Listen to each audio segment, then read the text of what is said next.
আজকে একটা নতুন রকমের রেসিপি ট্রাই করলাম, বেশ হেলদিও আবার টেস্টি। তোমাদের সাথেও রেসিপিটা শেয়ার করছি। ফল টল দিয়ে মিষ্টি মিষ্টি ওটসটা খেতে যখন আর ভালো লাগে না, তখন এই রকম করে সবজি দিয়ে ঝাল ঝাল ওটসের এরকম বানালে খেতে বেশ ভালোই লাগে। এতে বেশ অনেক রকমের সবজি খাওয়া হয়। এই রেসিপিটা প্রথমবারই বানালাম, তবে ভাবিনি এত সুন্দর খেতে লাগবে।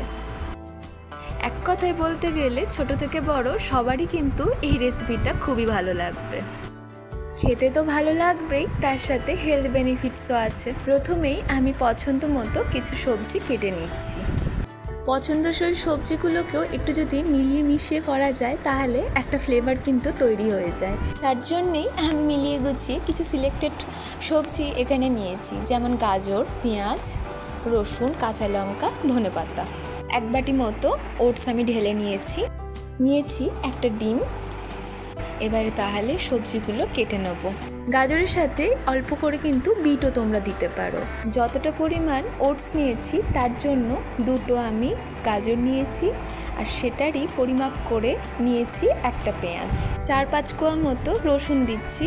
কোনো সবজি খুব বেশি পরিমাণে পড়ে গেলে বা কম পড়ে গেলে খেতে কিন্তু ভালো লাগবে না। গাজরটা কিন্তু আমি এইভাবে গ্রেটারে গ্রেট করে নেব। গাজরটা কুচিয়ে দেওয়ার থেকে এইভাবে গ্রেট করে নিলেই বেশি ভালো লাগবে। আমার মনে হচ্ছিল গাজরটা যদি মুখে লাগে তাহলে হয়তো খেতে ভালো লাগবে না বা ভাজার সময় সমস্যা হতে পারে, তাই জন্যেই আমি এইভাবে গ্রেটারে গ্রেট করে দিয়েছি। একই সাথে রসুনগুলো গ্রেটারের মধ্যে গ্রেট করে নিচ্ছি। পেঁয়াজটা মুখে লাগলে দেখবে বেশ খেতেই ভালো লাগে, আর পেঁয়াজটা আমার খেতেও বেশ ভালো লাগে, তাই জন্য পেঁয়াজটা একটু কুচিয়েই দিচ্ছি। পেঁয়াজটা কুচিয়ে দিলেও একটু মিহি করেই কিন্তু কুচিয়েছি, খুব বেশি মোটা করিনি। ওই একই কারণ, ভাজতে গিয়ে যদি সমস্যা হয়। ধনেপাতা বেশ অনেকটা মতোই দিচ্ছি। ধনেপাতাটা বেশ ভালো লাগে আর খুব ভালো ফ্লেভার আসে ধনেপাতার জন্য। বলতে পারো পেঁয়াজ যতটা দিয়েছি ততটা ধনেপাতাও দিয়েছি। এবারে দিয়ে দিচ্ছি কাঁচা লঙ্কা কুচোনো। এইরকম লঙ্কাটা লাল দিলে যদি ঝাল লাগে তাহলে লঙ্কাগুলো বের করে ফেলে দেওয়া যাবে খাওয়ার সময়। ওটসগুলো দিয়ে দিলাম, তারপরে দিয়ে দিয়েছি ডিমটা, স্বাদ মতো নুন দিয়ে দিয়েছি। অল্প অল্প করে জল দিয়ে ভালো করে মেখে নেব, খুব বেশি কিন্তু পাতলা করব না। ওই একই কারণ, যদি ভাজার সময় সমস্যা হয়। ডেন্সিটিটা এইরকম রাখলেই ভাজতে সুবিধা হবে। এর চেয়ে বেশি পাতলা করে ফেললে কিন্তু ভাজতে একটু সমস্যাই হবে।